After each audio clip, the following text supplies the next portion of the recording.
আসসালামু আলাইকুম। সরকার হ্যাঁ ভোটের পক্ষে প্রচারণা চালাচ্ছে কি জন্যে জানেন? যাতে তারা আরও ১৮০ দিন ক্ষমতায় থাকতে পারে।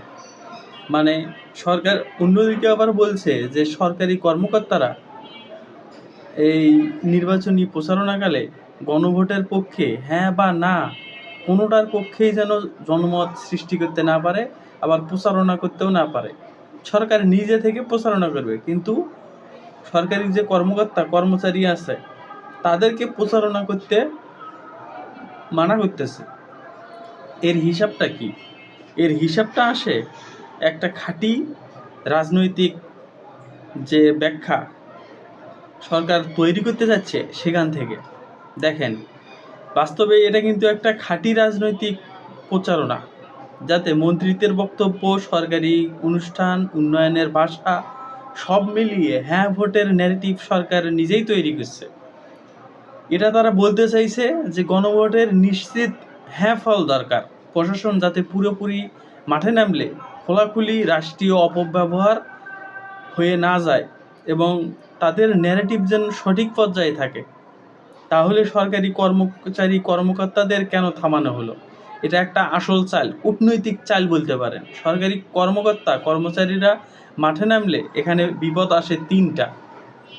এক, আইনগতভাবে এটা সরাসরি ইসির বিরুদ্ধে যুদ্ধের ঘোষণা, মানে নির্বাচনকে প্রশ্নবিদ্ধ করা। আর প্রশ্নবিদ্ধ হলে নির্বাচন সঠিক হয়েছে কিনা, গণভোটের পক্ষে গণভোট টিকবে কিনা, তারপরে আন্তর্জাতিক চাপ আসার ঝুঁকি তো আছেই। আর দুই হচ্ছে প্রমাণ থাকে, নোটিশ থাকবে, ছবি থাকবে, ভিডিও থাকবে, কারণ এগুলো সামাজিক যোগাযোগ মাধ্যমে ছড়িয়ে ছিটিয়ে থাকবে।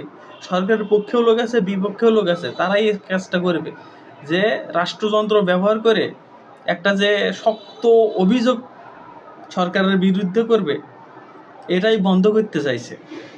আর ৩ নম্বর কারণটা হলো ভোটের দিন বা ভোটের পরে যদি গণভোট বাতিল চ্যালেঞ্জ আসে, তাহলে সরাসরি আদালতে সরকার কিন্তু টিকতে পারবে না।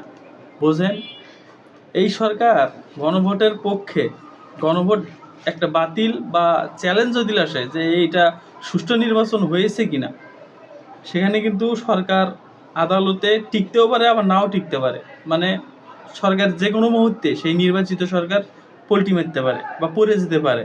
তাই সরকার নিজে বলতেছে যে আমরা গণভোটের প্রচার চালাবো, কিন্তু তোমরা কিছু বলবে না। আর এটা আসলে কি?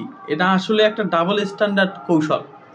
এটা ডাবল স্ট্যান্ডার্ড কৌশল, তার চেয়েও বেশি একটা আইনির যে একটা সুরক্ষা বা সেফটি বলতে পারেন, এটা তার মধ্যে উন্নত মাধ্যম একটা হিসেবে পড়ে। যে সরকার আইনের একটা সেফটি যাচ্ছে, সরকার নিজে কথা বলবে, কিন্তু সরাসরি কর্মকর্তা বা কর্মচারী, মাঠ পর্যায়ের কর্মকর্তারা যদি মাঠে না মেলে, তাহলে সেরা সরাসরি একটা অপরাধ।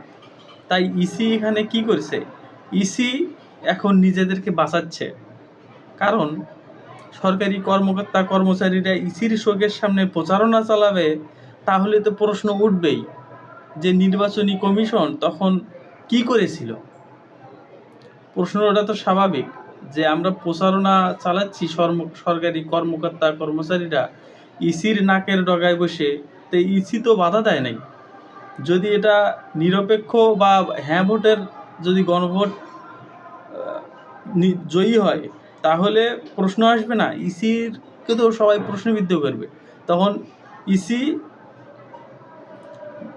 বলবে যে আমরা, তখন ইসির ঘাড়ে সব অপরাধ চলে আসবে। তাই ইসি এখানে করার নির্দেশনা দিয়ে বলছে যে আমরা নিরপেক্ষ, আমরা বাধা দিয়েছি। ইসিও তার দোষ ঘাড়ে নেবে না।